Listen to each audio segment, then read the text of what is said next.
Welcome to Good Intentions with Tim Ray. I am Tim Ray, and I also am the founder of United Intentions Foundation at unitedintentions.org. Today we have a great show. We have Susan McDowell here. She's going to be teaching us on how to create our own reality. And I wish I got that memo when I was a kid. You know? Don't we all? Well, let me tell you about her first before we get into the details. Susan McDowell has owned her own healing practice for 40 years. She incorporates several models to address the whole person physically, emotionally, mentally, and spiritually. She works with individuals who get the root cause of any issues. She will share some true stories, and we'll have some really good stories here, incredible healings, and she has participated in the demonstrate how this process works. If you want to learn more about you, what number can they call? Call 770-841-0698. All right. Wow, there's so much to talk about. I mean, when you talk about creating your own reality, so many people just kind of get lost into the Wayne Dyer and the and a certain, the information of different people who share this information. But at the same time, there is really kind of a science to it, or at least an understanding of science to it. Yes, there are universal principles. Which don't get recognized, right? Right, and it's the way it works, and it works a certain way, and if you understand how those principles work, you can do this. And you're saying kind of like the law of gravity, like a universal law. Yes. Okay, and so what are you referring to? So the three principles of the creative process are, well, it's ask and it is given. So there's 3 steps. You ask, and you don't have to worry about that. That's not something you have to consciously be aware of. Every time you have a preference in life, if you're eating chocolate and you'd prefer vanilla, the universe hears your feelings, however you think about something. So if you have a job that you don't like, every day you're wishing you had a job you did like. If you're in a relationship, you may want to change certain things about it, or you may hate it, but you're in it. So every day you're hating it, you're telling the universe, I want something different. So the asking happens from the moment you're born. Just from your own feelings and inclinations about things. So the universe knows everything you want. So you don't have to worry about that initially. So just kind of pulling from the law of attraction, the aspect of the universal principle? Yes. Okay. So the second step in that process, first step is not your work, it's happening already, just coming out from you. It is, you really only have to think about one step, and that's the third step. Okay. The second step, so ask, you ask naturally. It is given, that's the universe answering. Every request you have is automatically held in kind of a vibrational escrow. It's there for you, waiting for you. And the third step is your work, and that's to get yourself in the receiving mode for what you have asked for. And this is where everybody messes it up, because we think we need to keep asking, let me do some more, let me do something else. And the receiving mode, the universe knows what you've asked for. So then you go into a trust mode and into a mode of feeling good in any way you possibly can. And that is the receiving mode. If you're feeling good, if you're feeling interested, if you're feeling excited, these are all, every positive emotion puts you in the receiving mode.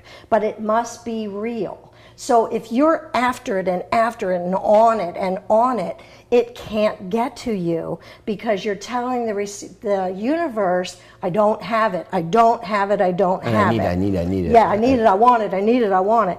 And it cannot come into your energy field when you're in that mind space.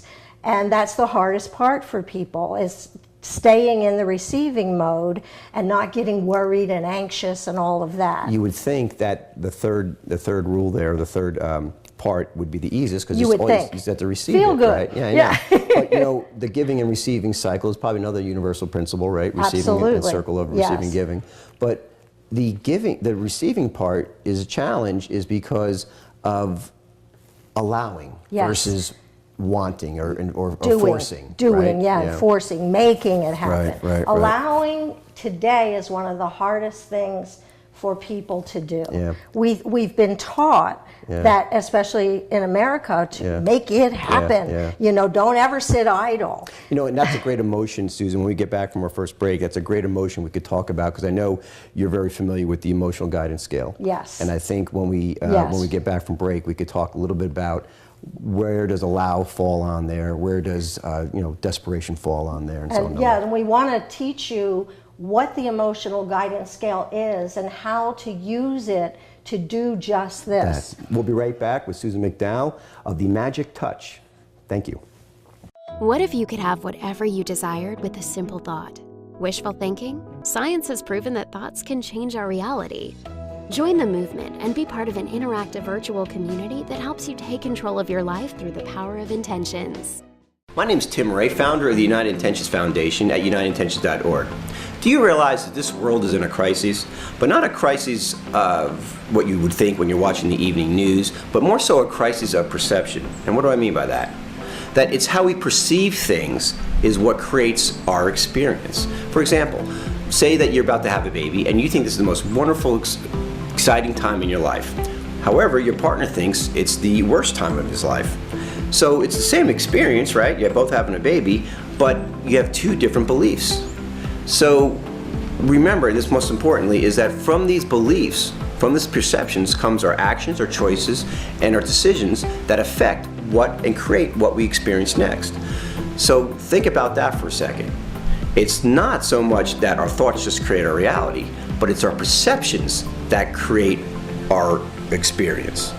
So, if you want to learn to have a better reality, learn how to change your perceptions. To learn more, go to unitedintentions.org and begin manifesting your passions one intention at a time. Welcome back. We're here with Susan McDowell, and we're discussing how to create your own reality, and you just learned 3 steps on how to. And the nice part about it, you really don't have to worry about any of the steps until the 3rd step, where you have to do your work, and all you do is receive. But it's not as easy as you think. Yes. So we were talking about right before we went on break was the emotion of allowing. Yes. And it is an emotion in a sense, right? Or that it's a state of being. Allowing isn't actually an emotion. It's a state of being. But on the emotional guidance scale, so first of all, our emotions are what we were born with that were meant to guide us in our life. And your emotions are really meant to interpret your thoughts and show you which way to go in life. And people have lost touch with that, a lot of people. Yeah, sure. So the emotional guidance scale is basically, it goes from the lowest emotion to the highest. It's not better or worse, it's just this is the level of how your emotions vibrate. But I think I like the higher Of course, we all like the higher ones. But you can't jump. The lower ones may be grief, disempowerment, fear, depression. Those are the lowest. And then as you climb up incrementally, you may go from depression to anger. Anger is a step up vibrationally from depression. You almost wouldn't think that. You would think that you would being angry would be worse because it's such a. Well, think about depression. You have no energy. You have no desire to do anything. Anger gives you energy. You maybe want to break something or hit somebody. And the trick is you must feel each place that you step up from. You can't jump from a low one to a high one. So that's the trouble a lot of people make for themselves. They just pretend they that say, they're gonna I'm jump, angry, I'm depressed, I want to be happy. And so they start saying positive things, but you can tell it's empty. You don't really feel them at that place. So your words must always match what the real, honest to God, inner feeling is. How can you recognize that? It's a great point you're saying, because a lot of people, where I always say they go through this denial-based positive thinking, but they're really not connecting with that internal motion. They're just saying the words, but they're not shifting any feeling. Out of fear, they're saying, I got to be positive. Yes. And that's just. And that doesn't do it. Yeah. That's faking it out. And the universe always hears what you're really feeling. Right. So how you know you've come to the next highest vibration is it feels like relief. And that's how you can tell. Does this, and so you'll think, I want to be happy, but right now, all you're feeling is, but I'm not. How do I do that? You might be saying it, but inside you're going, but I don't feel it at all. This isn't any fun, So if you went from anger to, say, pessimism. Okay. You know, you didn't punch anybody, you just you sat in your anger. You have to really stabilize in each emotion as you climb this emotional scale. So you go. And that's important because it's important because that is how you really shift your vibration, and that's how you get to the next one and the next one and the next one. Because you're recognizing it, you're giving its proper due of why you're feeling this emotion. Because if you just skip over it, you're avoiding something. Exactly, right? Okay. And you're not really honestly getting to the next higher one. You're not there. You're right. You're trying to do the shortcut. Yeah. So if you feel anger, don't deny it. Don't say, a lot of people go, I never get angry. Yeah. Well, that's a lie. It's like, I believe you. So stabilize in it, feel it fully, recognize I am angry, I really am. And once you really let yourself feel it, then you reach for the next one, which is just a little step up. And if you step up one emotion at a time, you will eventually get to hope, and then a more positive. What's like the highest emotion you could experience? Love, joy, beauty, all resonate in the same place. Now, would you distinguish something to be, a distinction between love and joy, or joy? They're all in the same vibration. They all match the same vibration. Back to frequencies again. Yes. It's always back to matching what you, like Einstein says, if you create the reality, you create the frequency you want to experience, and you'll attract it in your life. Yes. Now that's through the law of attraction, right? Definitely. We must be a vibrational match to the thing we're trying to bring into our life. But authentically, not pretending to It must be genuine. And in our last segment, I want to talk about how we block that, the mistakes we make in thinking we're doing it, but we're not really doing it. But even before we get there, I just find it fascinating how we are not taught this emotional scale, right? Yeah. I mean, I guess I think personally should be in our school system. Oh, hopefully in the future this will be taught young. It should be one of those socially emotional learning techniques. Yes. But at the same time, it's just so many people. We live in a society that's numbed out. I mean, we're numbing out from... Well, we've been taught for a long time not to feel. Yeah, exactly. From a young age. Yes, and men more than anyone. Women are more allowed to feel, but women aren't accepted as well if they get into anger.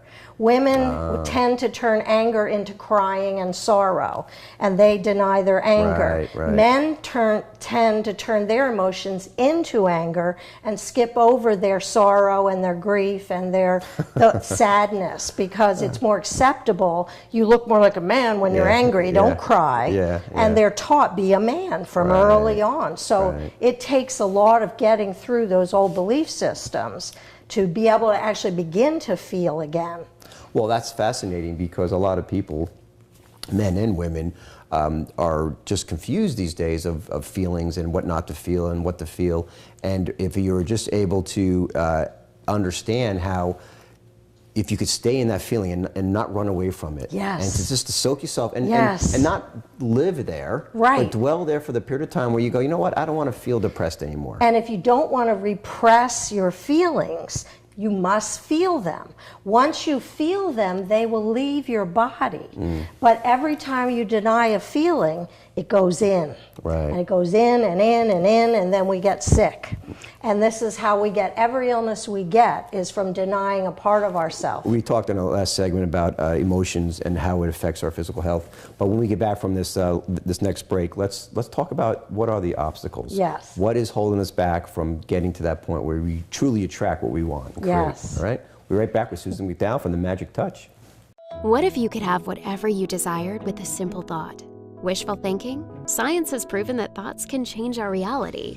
Join the movement and be part of an interactive virtual community that helps you take control of your life through the power of intentions. My name is Tim Ray, founder of the United Intentions Foundation at unitedintentions.org. Do you realize that we're manifesting other people's intentions every day, and we're probably not even aware of it? And it's probably not serving our best interests. For example, let's say that you're watching the ever-ending murder count and crime rate in the evening news. Your subconscious mind is picking up on what they're saying to be reality, unless you consciously challenge those conclusions. Remember that we need to be able to understand that our subconscious mind believes it to be true, because our subconscious mind only understands the present moment. And if our subconscious mind is in charge, which it runs 95% of the brain, then that will become our reality. So vet well what you internalize from other people, because whatever we focus on is what our reality will be. Learn more at unitedintentions.org, and begin manifesting your passions one intention at a time. Welcome back with For Good Intentions with Tim Ray, and we're here with Susan McDowell, and we are discussing how to deal with our obstacles that are holding us back from what the reality we want to create. And again, if you want to learn more about Susan, you can go on her Facebook, and Susan at Magic Touch. The Magic Touch. Okay. That's my business Facebook page. Okay, great. And so we were talking about the law of attraction and some of the reasons why people cannot or have a hard time moving up this emotional scale to attract truly what they want in their life. What would you say the number one obstacle is? Not understanding the variance between your thoughts and your real feelings. Or like that you believe you're saying the right things. I'm practicing these principles. I read all about them. And you're speaking positive and you're doing all the right things, but why isn't it coming? Why isn't it coming? So a lot of the time, like when I deal with people in my practice, I can feel when they're separate, when their thoughts and their emotions are not matching. And all I need to do is point that out a lot of the time, and then people are amazed. When you say you feel it vibrationally? I'm very intuitive, and I can really tap into the deep feelings beneath the words, and I can do that really pretty quickly. So often, most of the time, what happens, let's say we'll talk about money is one of the big ones. And people are doing all the steps and trying to create money. But what's really happening, they're saying all the right things and doing it. But when they talk to me, I hear, yes, I want to create money. But underneath I hear, but I never get money. It never comes to me. All the others, they have it and they do it, but it doesn't come to me. Or a relationship. You want a relationship and you're doing all the practices, but underneath you're thinking all the good ones are taken. And I always get the really disturbed ones, you know. And you have all these messages that you give yourself all day long. Or a job. You're in a job you hate, trying to create a job you'll love. You can't jump from a job you hate to a job you love. It's too far apart. So you must make your present, you must get in that state of allowing in your present, and you must find a way to match what you want. So in a job, you would take your present job, and whatever you focus on, you get more of. You attract more of, and it expands whatever you're focusing on in your life. So if you're hating your job, you're just going to bring another job to you that you hate, even though it may look different. On the so you superficial must, level, in your present job, if you just found one thing you loved and only focused on it, it would change everything. First of all, you'd be having a better day at your present job. I worked with a good friend of mine on this for years. She just couldn't quit complaining about the people she worked with, and when she was in there just wanting out. And finally, she really got it one day. And she started, if you just focus, like take that person and find one thing about them that you can genuinely like. You can't fake it. It may just be something like, well, they really whistle well. Or I love the color of her eyes, you know. It doesn't matter. It doesn't have to have anything to do with the subject. But you're stepping towards in that frequency. And whatever you focus on, if you really do like it genuinely, that person also can not bring you any of the negatives if you're not focusing on those negatives all the time. Wow, it seems so scientific. It is very scientific, and it really works. It's just really discovering in yourself the sabotaging thoughts that you have all day about the thing you're trying to create. Because the unconscious mind, the subconscious runs 30,000 we have programs. times. Yeah, programs. We have programs that run over and over again. And slowing down and being aware of that. And then even if you're not aware of it, or you could actually slow down enough just to utilize other people in your life to test out moving up this emotional guidance scale to actually start wanting to create it by saying... Maybe start with something really small that doesn't really matter a lot to you. Because the things that matter, you already have so many programs in your head of the way you think about them. And you've also been, when you've been trying so hard to create something for so long, you've developed a pattern that it won't happen for me. So we always say, start with a parking space. You know, it doesn't matter to into your life really big, but just start imagining as you're going to the mall or wherever, you just imagine I pull right up and that space is Right there, there, or just as I pull up, somebody's pulling out, and then celebrate every time you do it. And or I want to see a blue feather. Just something like that. And you just start picturing yourself holding the blue feather and feeling so satisfied. I did this, you know, and you see it and feel it the way you want it to be. And then watch these little things happen. And they convince your psyche that I have this power. Sure. And you can even step it up a little bit when you get good at it, is red light, green light, right? Yeah. Oh, that's fun. I test with, sometimes I'll just like flow through every single green light going to work, and I get there and go, hooray! See, that's a prime example, Susan. That's a prime example how your thoughts create your reality. Thoughts first, reality second. And I think the more people, just to, at least, even if you don't believe that, I think more people, if you just test it. Try it. You can't, what can you lose? What can you lose, you know? And what can you gain if it does work? And think about what you were thinking when you wanted a green light and you got a red light. Were you doubting yourself? Yeah. On that scale of doubt, right? Yeah. So think a thought and see how it feels. That's how you start. We're going to have to wrap this up here in a second, but just go through real quickly, like in less than a minute, what are the 3 steps again to create your own reality? Step 1. It is given. Step 2, neither of those are your work. Your only work is getting into the receiving mode, the allowing, the letting it happen, and then total trust. The receiving mode is trusting that once you've asked, all the pieces are coming together to bring this to you, and it's in divine timing. You don't know which piece hasn't come in yet, so let it happen. Wow. Yeah. Allowing is the word of the day. And I'll tell you, thank you, Susan, for coming in. What a wonderful show. Been a joy. Information, so enlightening. And remember, you could create your own reality or change your own reality by the power of your intentions. Have a great day. Until then, we'll see you. Bye. Bye.